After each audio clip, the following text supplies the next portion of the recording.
All right, so you wanted to get a better understanding of Kamala Harris's interview on Club Shay with Shannon Sharp. Yeah. And we are diving deep into this conversation, which happened just 12 days Wow. before the election. So, think about that timing. Yeah. It's crunch time. Yeah. A chance to win over maybe those last few voters. Right.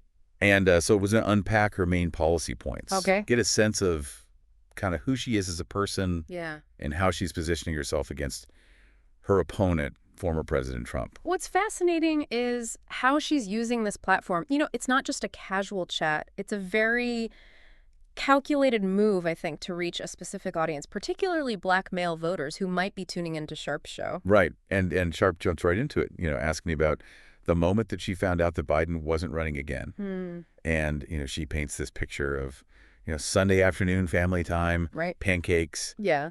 doing a puzzle with her nieces. And then, boom, the call from Biden. It's a brilliant contrast, don't you think? This very ordinary, relatable family scene, and then suddenly it becomes this pivotal moment in history.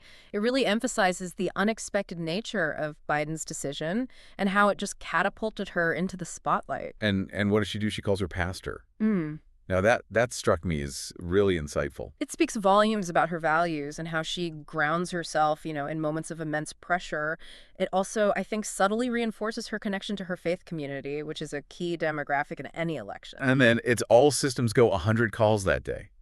The team scrambling, Wow. working late into the night. She even jokes about nobody having time to shower. Oh, that's great, that little detail. The no showers anecdote. So smart. It humanizes her, right? She's not this distant political figure. She's just, one of us working tirelessly behind the scenes. So Sharp then asks her about her daily routine. Yeah. And wow, this woman is a machine. Oh, my goodness. 14, 15-hour days, workouts every morning, multiple cities, rallies, meetings. It's nonstop. It really emphasizes, I think, her stamina, her work ethic, and her commitment, right? She's projecting this image of someone who is just relentless, who's going to fight for every vote. And yet she makes time for a spinach omelet with chicken apple sausage and toast every morning. Again, it's a very calculated detail. It grounds her, hey, even a presidential candidate needs a good breakfast. Right. But it also shows this discipline and routine, even amidst this chaos, Then there's this lovely moment where they bond over their shared love of 70s music. Oh, yeah. Stevie Wonder, Aretha Franklin. It creates a connection, this shared space where they can just relax and be themselves before diving back into these heavier topics. Right. And it allows her to slip in that anecdote about Stevie Wonder singing happy birthday to her. I know. It's like, oh, by the way, I'm also friends with music legends. Mm. It just adds this layer of awe, this almost surreal touch to her image without being boastful. Exactly. It subtly reinforces her status, her access, her influence without having to explicitly state it. And Sharpie then brings up all the firsts that she's achieved as a woman of color in U.S. politics. District Attorney of San Francisco Senator, and of course the first female Black and Asian American vice president. It's a reminder of her historic journey, right? The barriers that she's broken.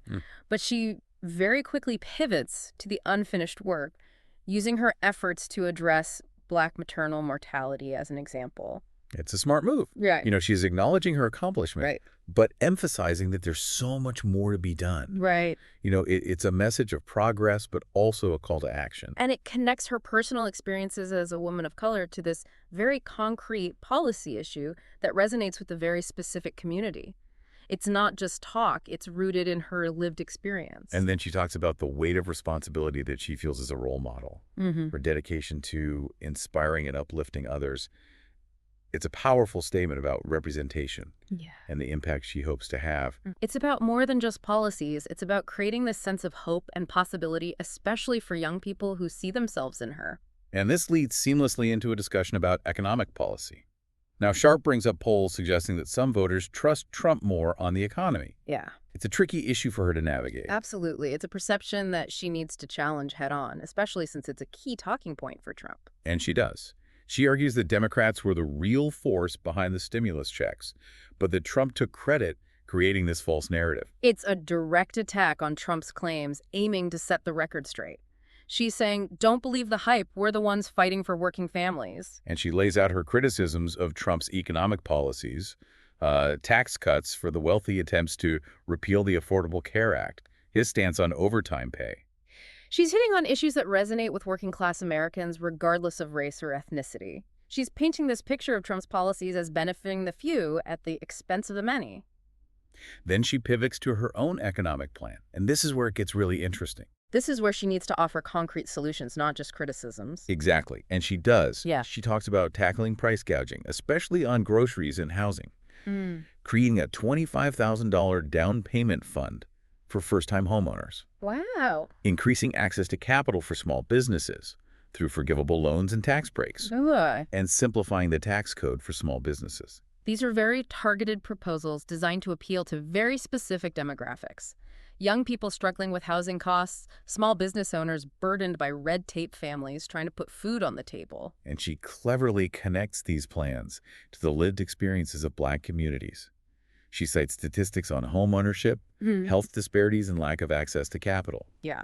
It's a subtle but effective way of saying these policies are for everyone, Right. but they'll especially benefit communities that have been historically disadvantaged. It's a powerful message, and it allows her to address concerns about economic inequality while appealing to this very broad coalition of voters. So, as we've been going through this, I keep thinking about how skillfully she navigates these potentially tricky conversations. Yeah. She doesn't shy away from the tough topics, but she always manages to connect with the audience on a personal level. It's a testament to her experience and her political savvy, I think.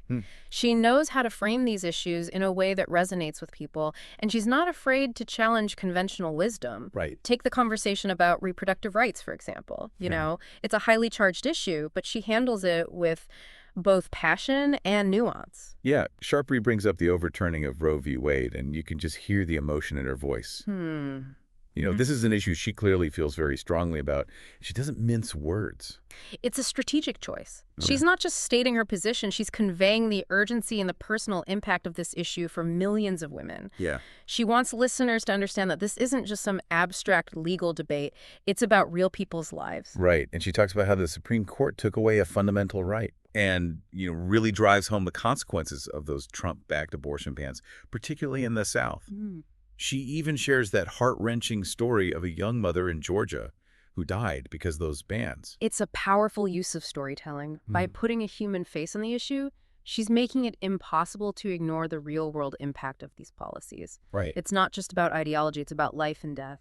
And she connects it to this broader theme of women's suffering and the importance of fighting against these restrictions. It's a reminder that this isn't just about one legal decision. Right. This is about the ongoing struggle for women's equality and bodily autonomy. And she doesn't let Trump off the hook. Right. She points out that he appointed the very Supreme Court justices who overturned Roe v. Wade, making him directly responsible for this rollback of women's rights. It's a clear line of attack connecting Trump's actions to real-world consequences. Yeah.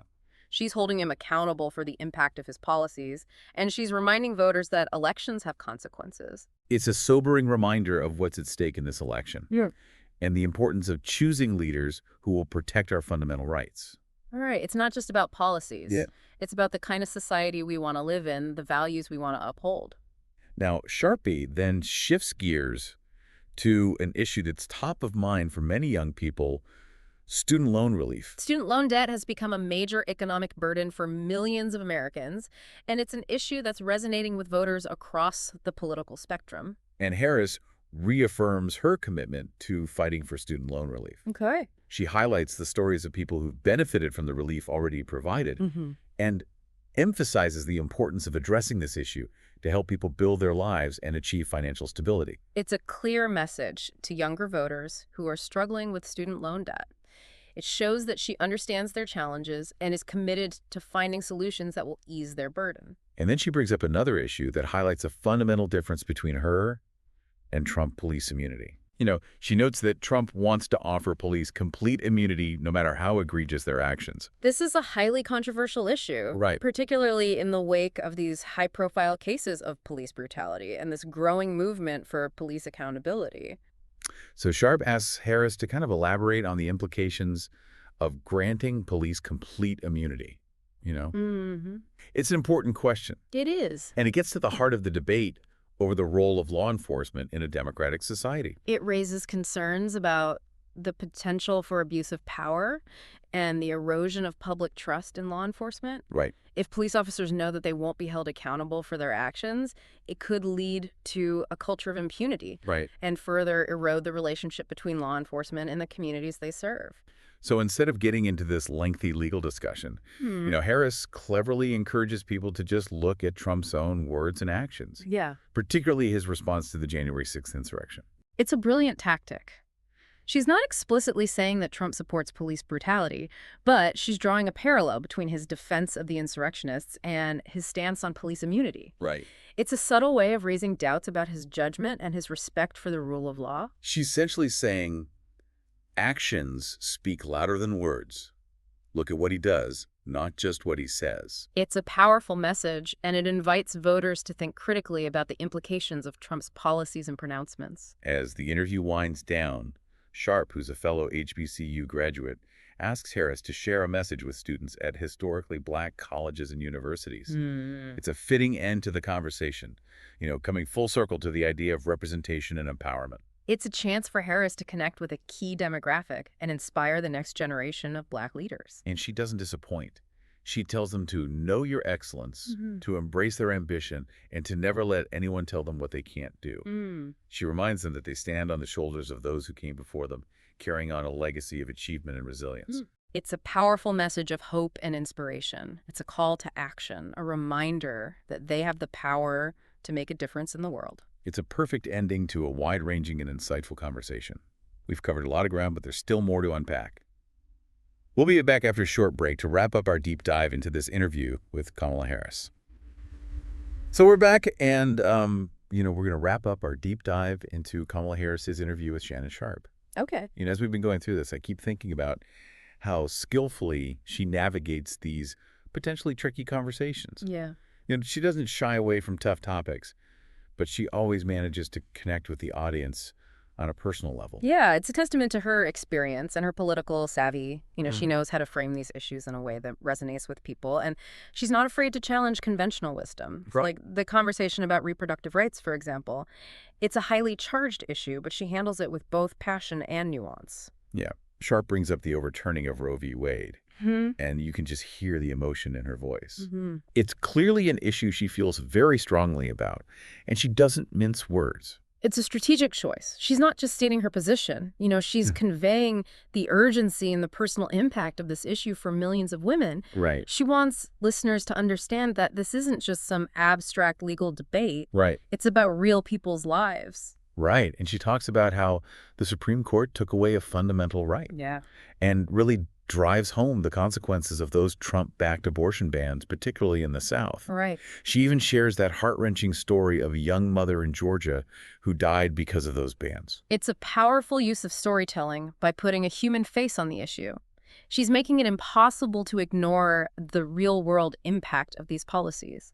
It's not just about ideology, it's about life and death. And she connects it to this broader theme of women's suffering and the importance of fighting against these restrictions. It's a reminder that this isn't just about one legal decision. Right. This is about the ongoing struggle for women's equality and bodily autonomy. And she doesn't let Trump off the hook. Right. She points out that he appointed the very Supreme Court justices who overturned Roe v. Wade, making him directly responsible for this rollback of women's rights. It's a clear line of attack connecting Trump's actions to real-world consequences. She's holding him accountable for the impact of his policies, and she's reminding voters that elections have consequences. It's a sobering reminder of what's at stake in this election and the importance of choosing leaders who will protect our fundamental rights. It's not just about policies, it's about the kind of society we want to live in. Yeah. The values we want to uphold. This deep dive has given you, I think, a focused look at Kamala Harris's policy positions, her personal background, and her approach to this pivotal election. It's a stark contrast to her opponent's views and actions. Absolutely. Yeah. So as we wrap up, I want to leave you with this thought. What stood out to you most about Harris's approach to leadership and her vision for the future? How does it resonate with your own hopes and concerns for the country? These are questions worth pondering as you weigh your options in this crucial election. Remember, your vote is your voice. Use it wisely.